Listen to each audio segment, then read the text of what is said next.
Titikapin ko po na maging magaling talaga kayo. Na-practice pa po ko namin, tabahin namin. Sige na po, subukan nyo na po ako. Sige na po. Sige na. Ladies and gentlemen, si Cecilio Sasuman.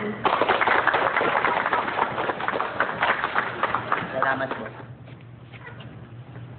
Ang pamagat po ng i-declaim ko ngayon ay sino ang dapat titingin? Sino ang dapat titingin? Limot. Sige na. Tingin ng limot. Bibili kasi ako ng sorbetes. Matalap 50p ng sorbetes.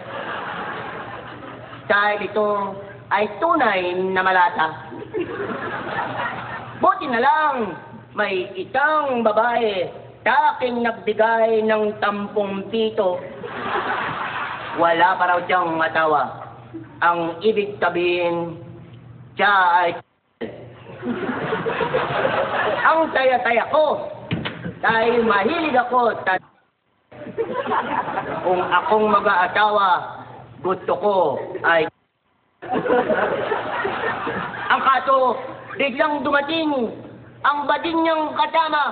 Inaway ako at sinuntok sa note. Ang sakit-sakit ng aking note. Kaya sabi ko sa kanya, lagot ka sa akin, itutumbong kita. Sabi niya sa akin, puro katumbong. Wala kang alam gawin, kundi tumbong. Kaya ang ginawa ko, tinigawan ko rin siya. Ang sabi ko, huwag mo kong titiin. Dahil kilala kita, wala ka rin alam, kundi ang maniki ng maniki. Puro katiti. Ang mabuti pa, kayo na ang magsabi kung sino sa aming dalawa ang dapat itumbong at titiin.